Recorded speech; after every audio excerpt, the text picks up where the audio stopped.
Today, we're joined by Matt Tremont, one of the most respected and feared figures in professional wrestling. Known as the Bulldozer, Tremont has built a legacy through grit, heart, and some of the most unforgettable death matches in the sport's history. From carving his name in CZW and GCW to mentoring the next generation through H2O Wrestling, he's proven himself as both a competitor and a leader. Right now, Tremont is once again at the top of the ultra-violent world as the current GCW UltraViolent Champion, defending the title in some of the most dangerous and high-stakes matches today. We're going to talk about his journey, his favorite moments in the ring, and what drives him to keep pushing the limits in one of the most demanding styles of wrestling. Ladies and gentlemen, please welcome to the 10 Count Podcast, the Bulldozer, Matt Tremont. Thank y'all for having me, man. Thank you. Matt, oh my God. So I wanted to, obviously the way that this all happened was we had Bear Bronson on the show. We interviewed Bear. He brought your name up. Obviously we'll get into that a little bit later. We had Ricky Otazu on. He mentioned your name, brought you up. So we're like, all right, it's just meant to happen. And, you know, I made that clip and you reached out back to me saying, let's do this interview. So I just want to say thank you so much for joining the show. It's unbelievable to have you on. You're a legend of the game. But let's get right into it, man. What back early days now, what first drew you into professional wrestling? Because, you know, you have all those people that there's a lot that say, I didn't want to be a wrestler and I kind of just fell into it. But then there's the other ones that said, once I saw a wrestling ring, I had to be in that. And that was going to be my career. So how'd this get started for you? I probably started, I think the first instance of wrestling I saw or started watching on television was probably 98, 99, you know, late 90s, early 2000s, just watching WWF, WCW, ECW, and I would just nosedive into all that, and then eventually come upon tapes at a flea market, and then would jump into indie wrestling, mostly, you know, early CZW, and once I fell in love, it was immediate right away. And just consumed as much as I could, watched everything I could, traded tapes, you know, on the internet, went on eBay, bought tapes, and, you know, been the VHS days. I was engulfed by it and have been engulfed by it ever since. Yeah, the game of trading team stuff is so forgotten about because nowadays we're in this streaming world where like everything's just at your fingertips. You can YouTube. So yeah, I miss those days of kind of like recording things and trading, even buying things on eBay and kind of talking about the grind going into, you know, you actually wrestling. You know, what were like the biggest hurdles starting out for getting into the world of professional wrestling for you? I would say probably just finding that first step into the door of, you know, where do I go? What do I do? Obviously started in the backyard and did backyard wrestling, jumping off my mother's shed, hitting my younger brother with light tubes and all that fun stuff. And then it got to a point probably in 2006 where I'm like, the backyard stuff's cool, but I think this is what I want to do, you know, going forward and, you know, try to make a living at it and be a professional, not just a backyard wrestler. One of my backyard events that I had, this was in the days of MySpace. We were promoting our backyard event on MySpace, and somebody reached out to me and said, hey, we'll come film your backyard event. And I was blown away that someone wanted to come out and film one of our backyard events. So they did, and pretty much the connection I made with those guys, they're just local guys in South Jersey, Pennsylvania area. I would meet them, and he had ties to the professional wrestling business, to a group of guys called AWFR. They're America's Wrestling Fundraisers. And in 2007, pretty much I wasn't even training yet, but, you know, I just had a little bit of ring time like before and after shows. In January of 2007, I took my backyard promotion, EZW, Extreme Zone Wrestling, and we kind of ran a pro show mixed in with backyard guys. I had no idea what I was doing at the time. So that was kind of my introductory. And that night, I would meet my eventual in-ring trainer, primetime Amy Lee, at my first show. She saw I had potential. I didn't have any prior training up to that point. And she's like, why don't you come down to Doc Diamond's wrestling school, the Devastation Wrestling Federation, which he bought from King Kong Bundy, the DWF. It was in Sewell, New Jersey, inside the Powerhouse Gym. And that week, I would start to train with all those guys at DWF in Sewell. And I think I wrestled the next week after that. So I pretty much was training as I was going early on, right from the jump in 2007.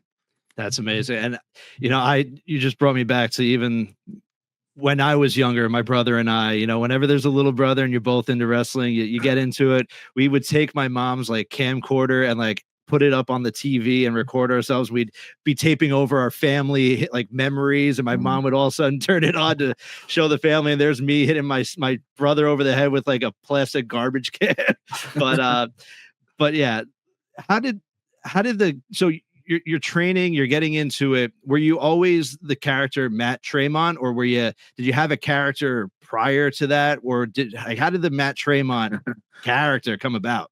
So it's all very, very similar characters. I had different, like my first name I used was Matt Awesome in the backyard. I was a big Mike Awesome fan. And then I was Matt Justice, and just being a big CZW fan, I had a Lay in the Law tattoo on my arm. Is the beginning of the CZW intro song was Lay in the Law, once again, prepare for war. So I have a Lay in the Law tattoo right here, just from being a big CZW fan. And I was Matt Justice for my first couple years in the business until about 2010. I met a gentleman named Loudy, Jeffrey Kane. Was still one of my good friends to today. He was a manager in the business for local independents in the South Jersey area, and they were going to. I was just paying my dues at DWF. I was running the music. I was the bellboy. So I was repaying my dues there, and eventually they were going to put me and Loudy together. Loudy was going to be my manager, and he was like, "Hey, what's your gimmick?" And blah blah blah. He's like, "You need something else." He's like, "What's your real name?" I'm like, "Matt Tremont. That's my real name." And at the time, I had, similar to now, flannel bandana. I think I had jeans on at the time. He's like, "You look like a bulldozer." And so from that point on, because of Loudy, I was the Bulldozer Matt Tremont, and I have been that for now. That was 2010, so 15 years later, the name has stuck, and it's my real name along with the Bulldozer. I love it. I love that stuck for so long. That's awesome. I do want to ask you about kind of like, I watched your documentary, and I noticed you said that you did normal professional wrestling for a while when you were first starting. Was your first like hardcore like death match in that IWA Deep South Carnage Cup match with Danny Havoc, or was it before that? So I had, up until that point, I had a few hardcore matches for local Jersey promotions. And then the week, pretty much how that Carnage Cup came about, the week before, I was wrestling at NWA or IWA Vintage Pro in South Jersey at a skating rink, and I was wrestling Wax, who was a CZW wrestler at the time. And the referee for that match was Brett Lauderdale, GCW owner. So that match went fairly well. I was still very, I'm 3-4 years in at that time, but I'm still very green. But I showed potential and some promise, and hey, this kid's willing to do dumb stuff. Let's give him a shot. And the following week, they were, probably 15 of them were going in a van and driving the 19 hours to Coleman, Alabama for that Carnage Cup. So they asked me right after that match, they're like, "Hey, we have a spot in the van. Would you like to go down to Alabama next week and participate in the Carnage Cup Deathmatch tournament?" And that would be my first technical death match that I had would be in that Carnage Cup against Danny Havoc in the first round. First real big long road trip, out of the tri-state area at the time. And because of, that booking the week before, meeting Brett and everybody, that got me the opportunity at Carnage Cup. And from Carnage Cup on, the rest is history after that. So really everything changed so much in a 2-week span. It was insane. So I do want to kind of dive into like that first match, right? When you had that opportunity, were you nervous at all, or were you just like ready to just get into those hardcore matches and just show what you had? I was definitely ready. I remember getting to the venue that day and seeing all the gimmicks laying around, all the light tubes and barbed wire, and that was the first time really seeing all that. Besides the what little stuff I did in the backyard, and again up to that point, just doing hardcore matches, seeing the the real craziness live and up close for the first time. I'm like, all right, I'm really here, and I'm really about to do this. So I was definitely nervous. And I was nervous because I was in there with Danny Havoc, one of the best of all time, but he made me feel extremely comfortable. And when you're in there with someone that's very good and knows what they're doing, it makes everything a lot smoother. But yeah, I was thrown to a pack of wolves in the beginning. I was fresh meat in the deathmatch world, and again, because of that match. That led to so many other things, working with Danny Havoc and participating in that Carnage Cup in 2011. So you've mentioned about being enamored as a teenager watching Onita and drawn to how cinematic those matches were shot. We obviously just had Bear Bronson on the show. We had mentioned that earlier, and he's kind of diving headfirst into the deathmatch scene right now. We'll discuss him a little bit more later, but on the show, so he mentioned in a nutshell that you are his Onita. So Bear Bronson said you're his Onita. So two questions. One, starting out, did you feel it in your bones that one day you'd be in that position to be someone else's Onita? And two, how does it feel knowing that you are the pinnacle of the deathmatch and the person inspiring people to want to become deathmatch wrestlers? I definitely, you can never predict the future. I just knew always getting into deathmatch wrestling and, those who came before me, I just knew I was going to come in here, do it the right way and go hard or go home every time. Because the guys that I grew up watching went hard and did it right and were very good at their jobs. And now to have people, speak kindly about myself and hold me in high regard like that, it definitely means the world. I'm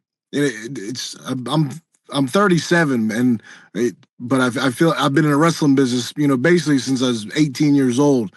So half of my life has been pro wrestling. So I'm the old guy in the locker room now. And to have people like Bear and him say the kind things that he has said, amongst others, it definitely means a lot. And if you can make an impression on somebody that does something to them to inspire them, you're doing something right. And for me, that was watching guys like Mick Foley and Nick Gage and Taz and Eddie Kingston, guys that were my favorites. So to do that for somebody else means the world. And Bear's the man. He's great. I also want to get into, because you talk about Nick Gage too. Like, you got to be tag team champions with him, correct? Like, how cool is that you were inspired by him and you got to share gold with that man? Nick's the man. Nick's the reason I bought I used to go to CZW every month, buy a ticket, sit on the south side of the ECW arena. I was 13 years old. 2002 was the first time I went to see CZW live. It was Lobo, Wife Beater, Fans Bring the Weapons match. Became a Nick Gage fan instantly, and I paid a ticket every month to see the Hate Club, Nick and Nate Hatred, do their thing. And it's crazy how the world happens. I started coming up the ranks.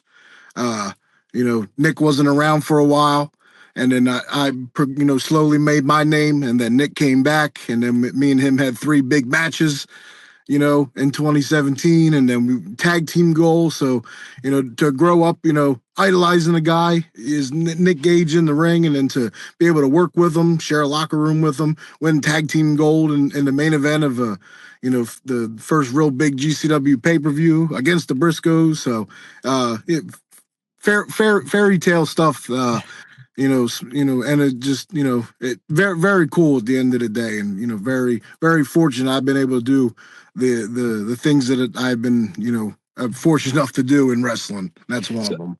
So we're on the topic of CZW. You mentioned that your goal was always to make it to CZW.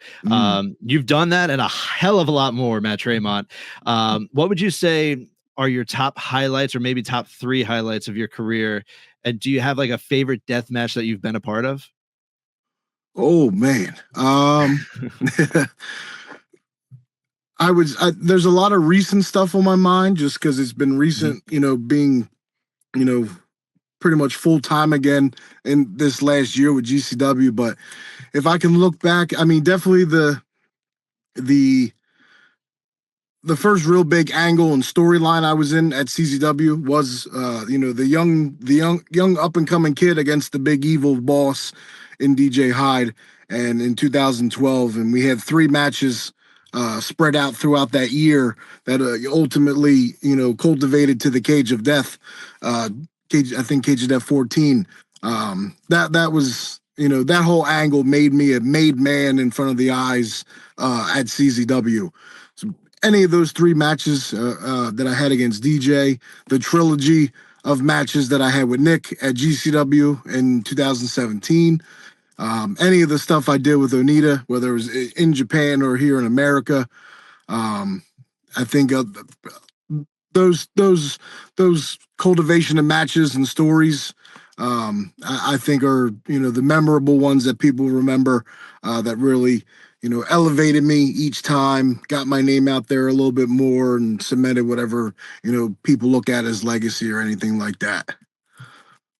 So I want to get into kind of like the craziness of like the hardcore wrestling, the violence, the foreign objects and stuff. Because for me, I'm a baby when it comes to getting my blood drawn. I'm going to pass out in a second. I seen you. To me, what stuck out to me was like seeing the screwdriver with the barbed wire to your head. And most recently, you had the stakes in your head with the chair shot. That was insane. Like, how do you like constantly keep it fresh and like bring new elements with these weapons and stuff?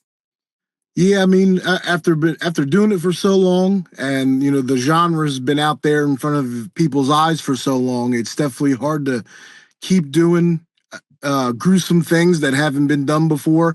Lately, the trick for me this year has been, a gusset plate to the head, taking a chair shot, and I had a geyser of blood shooting out of my head, or this past weekend, taking all the skewers to the dome and taking a big nasty chair shot from Otis. I try to come up with stuff like that, that people see, and have people, everything's viral clips now and all that. So I think I've accomplished that this year because, like I said, so much has been done. Everyone has seen everything a million times. So you try your best. And aside from, specific spots, is just, still going in there and still trying to tell a story, but a violent story, that you continue to, build and go from there. Was there ever a death match where you think you pushed yourself like physically or mentally beyond your limit? Oh, I don't think I've ever got myself into that situation. I know going into every match, you're putting your body and you're physically and mentally you're putting yourself on the line in these matches. And now I'm getting older. It takes a little long to recover sometimes. This past weekend, just being on the road, flying, traveling, Detroit, Indiana, New Jersey. So, yesterday and today, I'm not doing a damn thing except sitting on my ass and just, trying to recover and get ready for another triple shot weekend, this upcoming weekend. But I think every time I've gotten into the ring, I know what I'm getting myself into. I don't think I've ever said really no to anything. I've done a lot of crazy things, taken a lot of crazy bumps. Knock on wood. There's been a few close calls and instances where I've gotten pretty jacked up before. I've thankfully I've never broken a bone, but I've seen the hospital quite a few times and a lot of stitches and a lot of scars, head to toe. But I wouldn't trade it for the world. Yeah, and you like you speak about like the 3 on weekends, right? You were this weekend, I think it's like Phoenix, LA, and Jersey, right? Like Yes. you're putting your body through the works, and I give you props, man. Like that's insane. Like that's tough shit. Like you're a tough motherfucker, man. Like I'll give it to you. I want to get into so you shared like an infamous moment with Abdul the Butcher at GCW tournament of Survival 9. This is one of the men you mentioned you idolized growing up. And I know like the moment didn't go perfect, the guy's getting older, but it seemed like he was kind of like passing the torch to you. Like, what does that like full circle kind of mean to you in that kind of moment with a legend like that? Very very surreal. I don't think I didn't know till like the day before I was doing all that and inducting Abdul into the Hall of Fame. So being able to do things like that is, extremely humbling. It's a big honor. And then have that segment on the show with him. And then for him to don me I still don't know why, but I've rolled with it since, and everybody loves it. I am the Black Abdul the Butcher. But it was great. He's super nice. I watched, one of my first early indie shows that I went to that wasn't a CZW show was in like early 2002, and it was Terry Funk versus Abdul the Butcher at a fire hall in Burlington, New Jersey. I was like 13 or 14, and so that was definitely one of the matches I was hooked early on and wanted to do what I wanted to do. And so another full circle thing, being able to see him live when I was younger, being able to do that, much later in life and in the business with him, and him to pass the fork on, and it just means a lot. He's a pioneer of violent pro wrestling, and the man made money and drew everywhere he went, and very very cool thing to be able to do. So I wanted to get into H2O Wrestling. So you build and start H2O Wrestling in 2016. You're in Williamstown, New Jersey. I believe you guys have now moved to Tennessee.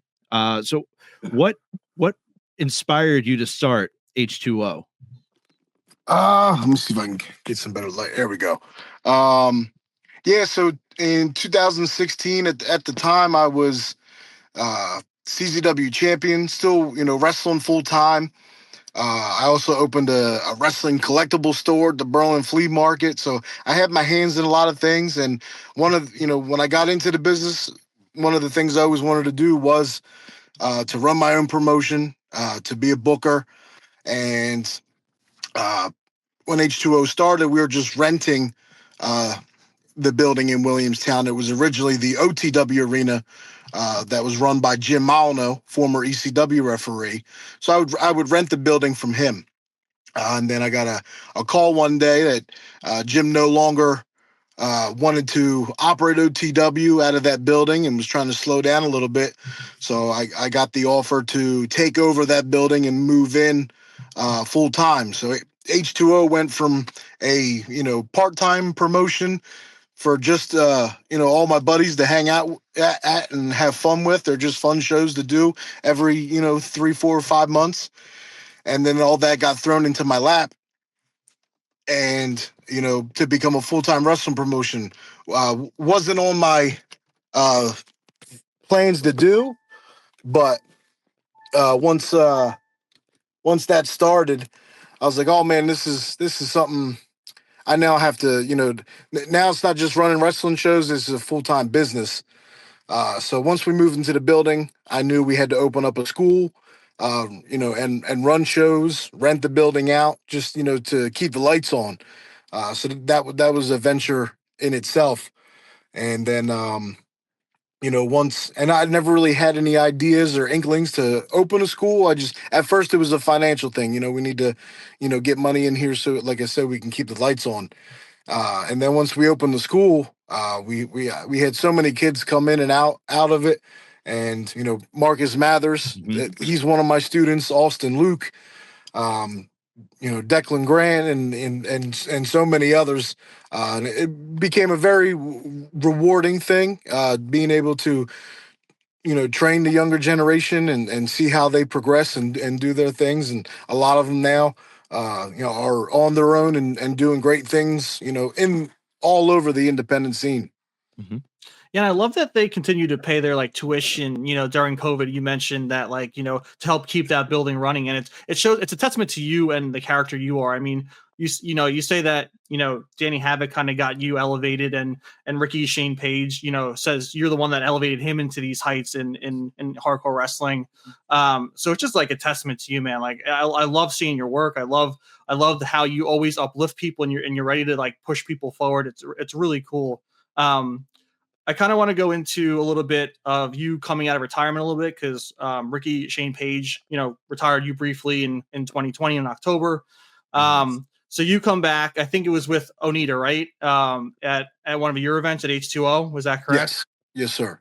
So how did that come about? And then also how did this time coming out of, leading into coming out of retirement change how you wanted to go towards, your career, if any? I mean, going into the retirement match, it was only a decision I made probably a month and a half prior. And a real big component me retiring was, two of my good friends passed, and physically I was just beat up. And, COVID was going on and just got, I've always been a bigger guy, but I was extremely out of shape.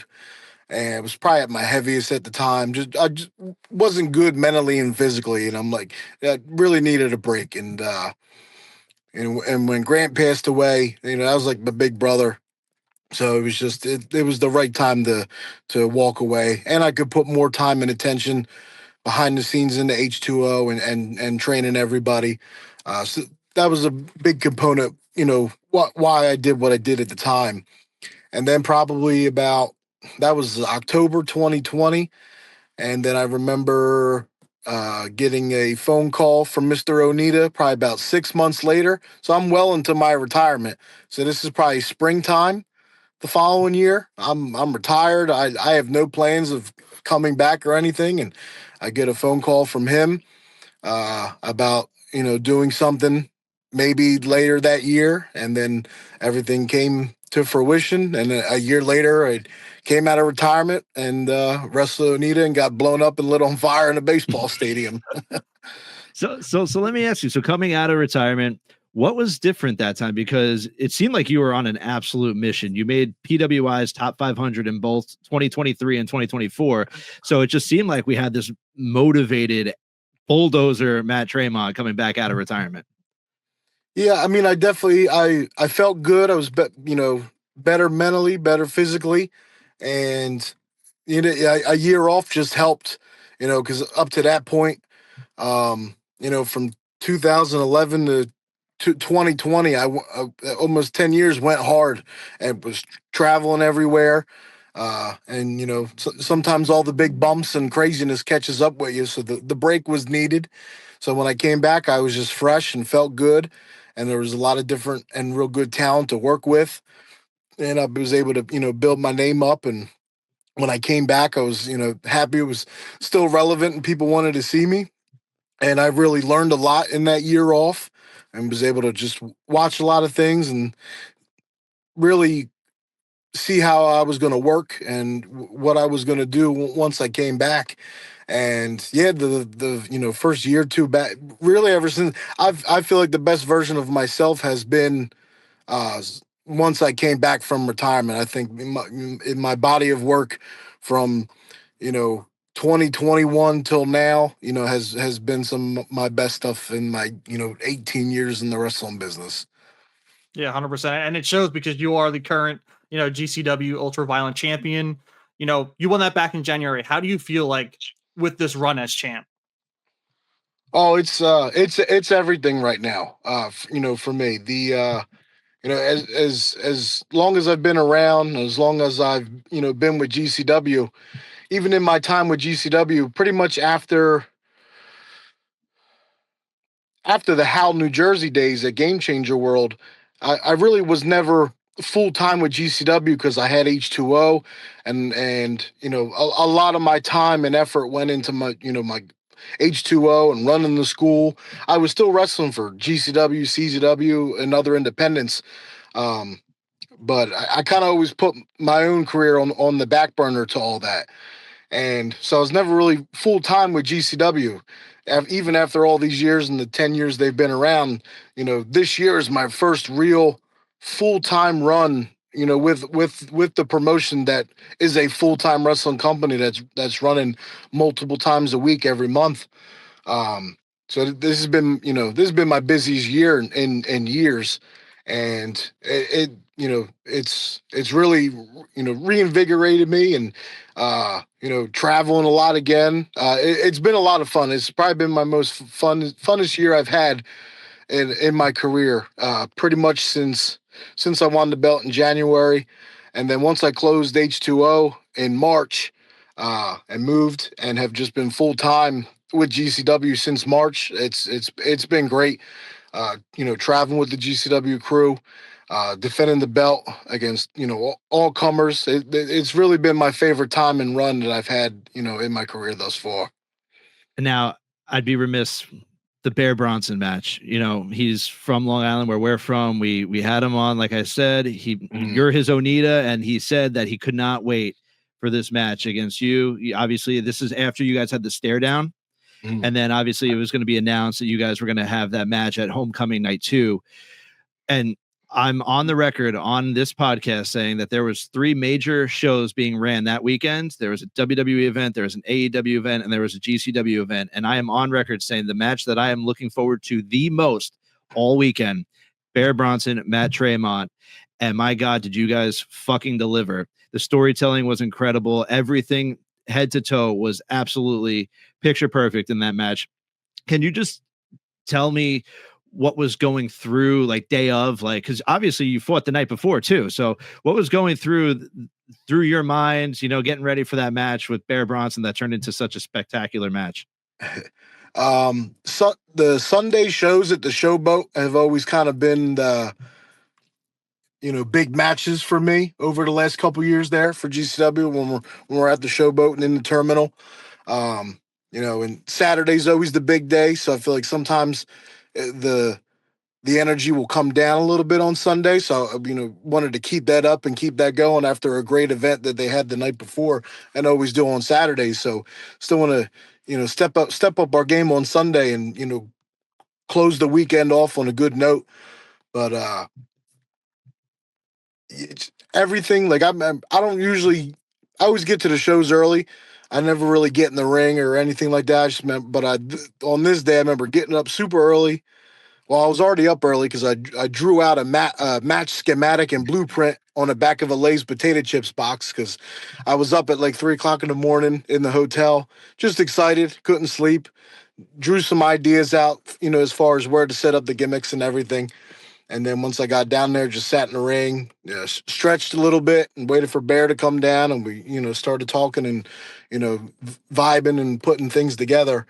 But yeah, I felt great that day, and I just sometimes he's just things are gonna go well. He's super talented, and when you're in there with somebody that's already good and knows what they're doing, it makes your job a whole lot easier. And he was good when he was young, and then he had the TV experience, and then he's always wanted to do death matches, and he's jumped into this world on very quickly. I don't even think he's had 10 death matches yet.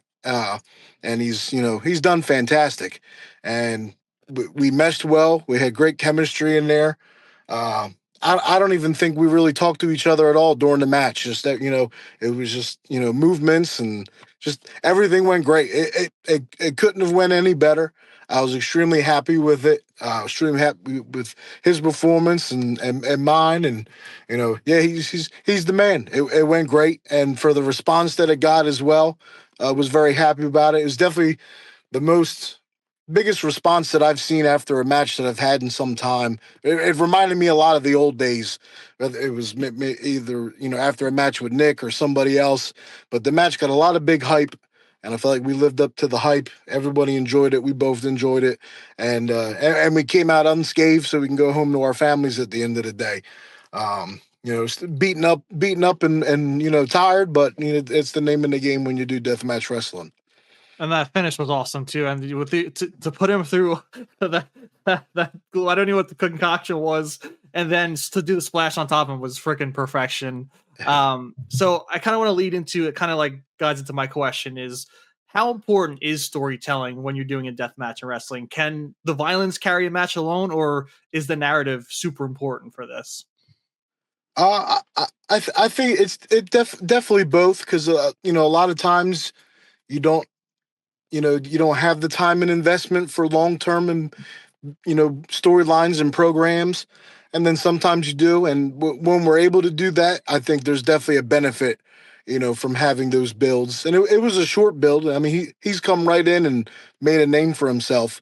When he had that match with Slade, I was out in the crowd, right in front of the entrance, towards the side where the commentators are, and I watched his whole match with Slade, you know, in front of the curtain with all the fans to, because I just always been a fan of him, and he's always been super nice, and a lot of people there were supporting him that day, and to have the little bit of a build, that we did, the stare off in Hartford, and then yeah, for the minimal amount of build there was, the build online and the anticipation was even built more with the fans, just because of who he is and who I am and what we've both done.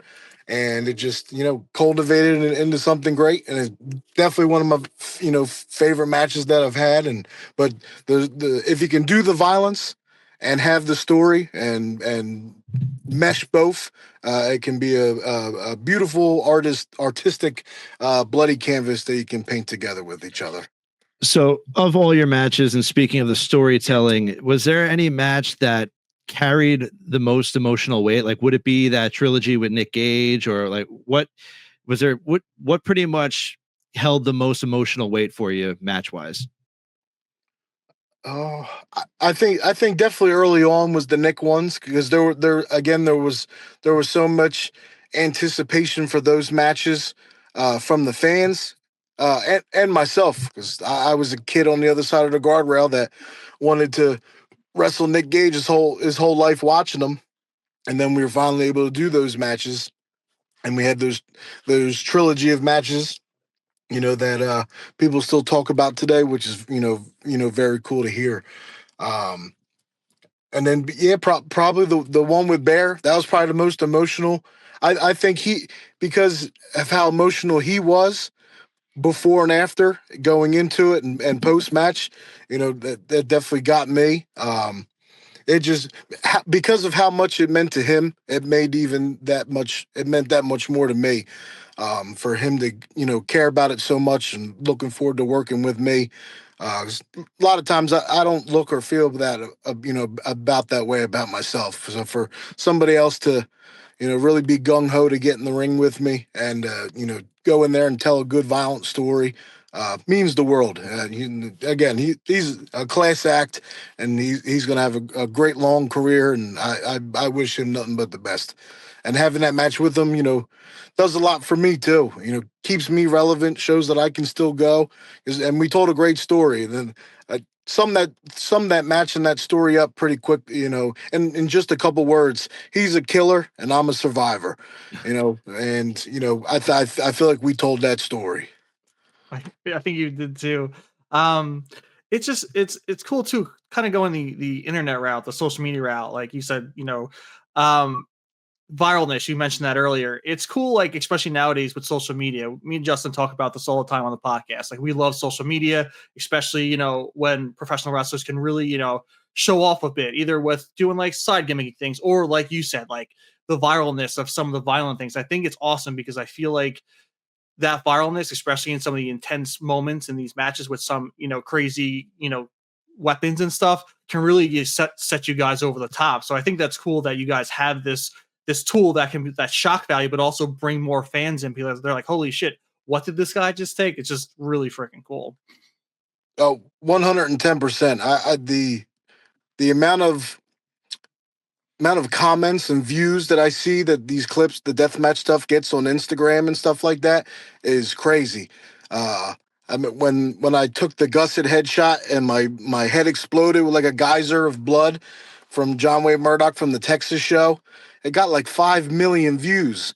And who knows who's seeing these things? People who probably don't watch wrestling, or do watch wrestling, or never seen death matches before. And then the comments are crazy. They entertain me. I never take anything to heart. I laugh at half of it.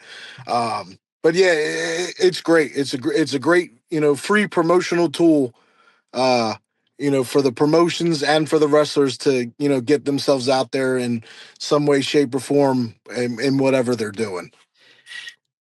I mean, you're right. You're right. That's how we got you on the show. I kind of on the podcast said, "Hey, Matt Tremont, we're ready for you." I clipped it, I put it out there, and here we are. You responded, which is, it's just, I love when professional wrestlers take the time to respond to their fans. That's why I love Killer Cross. Killer Cross has always responded back and forth with us. He's a great guy.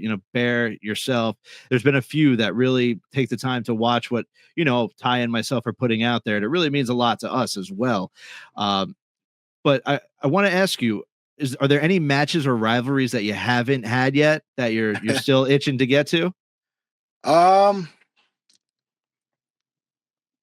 I feel like in 18 years now, as far as hardcore deathmatch wrestling goes, I have literally wrestled and worked with everyone, from up and coming guys to legends in the business, people I grew up watching, idolizing, people that are, top of the game right now. I've worked with everybody. Very thankful I've been able to, be as busy and work the people that I have worked with. Even now GCW, I'm working the best of the best, which is good. It makes this run, that much better. And then probably if I really had to think, the only thing, and I've traveled the world. I've been to multiple continents and countries.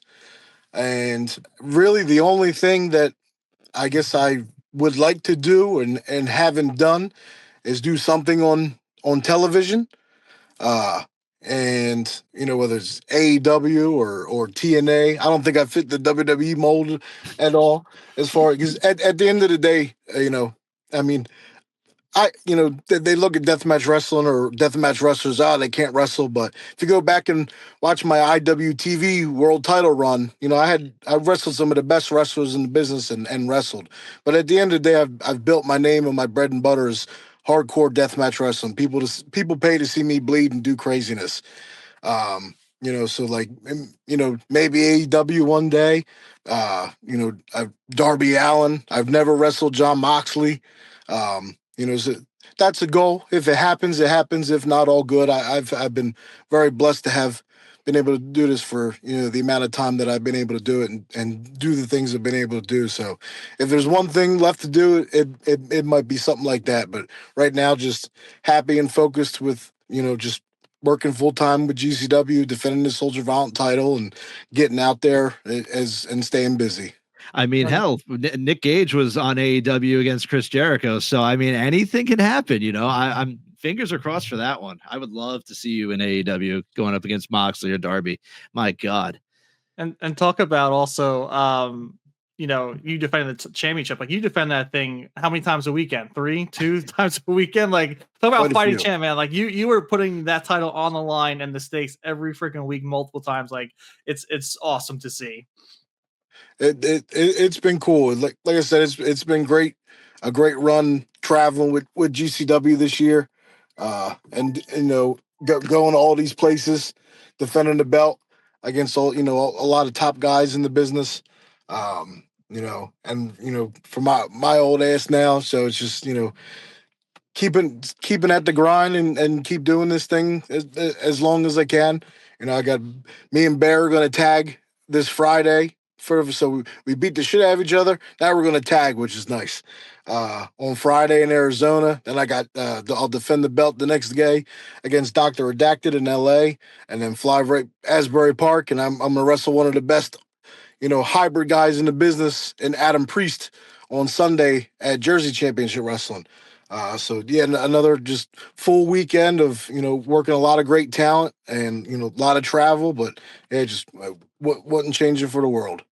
And go ahead. I do have another question. So to kind of like track back a little bit. Out of that 5 million viewers that saw that chair shot clip, for the people that haven't, seen you or might be like, holy shit, I need to look into this guy, Matt Tremont. What match would you say they should go watch to like kind of encapsulate what you mean in hardcore death wrestling? Probably just because it's recent and fresh, and it got real good positive reviews, and I think it definitely shows. I don't do a lot of moves. I'm very old. One of the biggest compliments I ever got was the deathmatch Dusty Rhodes, and I took that one to heart. So if you want to, I'm really strong. My strong points are selling, working the crowd, and really going in there and making the other guy look good. And I feel like that's what me and Bear did. 25 minutes, 25-minute match. If I had to show anybody of anything recent that you can get a good idea of what I do, it would be that match. So when it's all said and done, when you're hanging up the boots again, what do you want the legacy of Matt Tremont to be? How do you want people to remember you? Probably nothing overall with anything in the ring. I feel like people will know that he put his body on the line and he bled buckets. My biggest thing is every locker room I went in, or anytime I meet anybody, whether it's on either side of the guardrails, man, just be nice to everybody, be kind and be respectful. Your name in this business goes a long way, and I feel like I have a very good name and reputation, and that's just from me, being polite. I'm just a kid from South Jersey that want to be a pro wrestler. I have done so many things I never thought I'd be able to do. So for me to still being able to do this all these years later has just been through kindness to others, going there and doing my job. And that's how I've always looked at it. This is my job. I show up, shake everybody's hand, say hi. I go in there, do my job, and I go home. So yeah, and Danny Havoc used to say it a lot. It's nice to be nice. Just be nice and kind to everybody. It'll really go a long way. Your talent in the ring will speak for itself, but how you are as a human being will go even further. Yeah. And I guess one last thing, a message to your fans who've supported you to, all the ups, the downs, and the scars. No, I greatly appreciate it for, especially now when I'm at shows, since I've been full-time again and really traveling again. I've had a lot of people, come to the merch table and say, Matt, I remember first seeing you at CZW, years ago, or at this show or this show. So I definitely feel, like I said, I feel like the old guy in the locker room. But it's very cool for people who have followed me, for all these years, whether it was buying a DVD or now watching live on, Triller or IWTV, or and then buying a ticket to a show. So it's very surreal and very cool for people to be invested into you, to want to follow you and support you, for this amount of time that they have. So I'm very grateful, very thankful for all the fans that come to see me bleed and do wild and crazy things in the ring. And buy an 8x10 in a picture. It goes a long way, and keeps me and the wife and the dog going and paying my bills and stuff. So it's just the biggest thank you in the world. Well, thank you so much, Matt Tremont. Obviously, you said this weekend you're in Phoenix. You got three shows this weekend. I know you're going to be at the American Mall, or the American Dream Mall in Jersey in November. So the schedule is still busy for Matt Tremont as ever. But let's ring that bell, because this interview and podcast is over. Matt, once again, you are a legend of the game. Thank you so much for joining us on this podcast and letting us be able to interview you and take 50 minutes of your time. It's an honor. It's a pleasure. It's a pleasure to watch you in the ring. So once again, thank you so much. No problem. Thank you guys for having me, man. But best of luck with the podcast and keep doing your thing. I appreciate it. Thank you so much. Real quick, I know you have a new X. Do you want to just shout out your new X account? Oh yeah, I believe it's at Tremont, Tremont 07 GCW. There you go. So that is his new X account. And obviously on Instagram, I believe you're just still at Matt Tremont. Yes, sir. Perfect. Thank you so much. It's been a pleasure. Until next time, guys, we will see you all later. Oh, thank you. Oh, thank you. Thank you.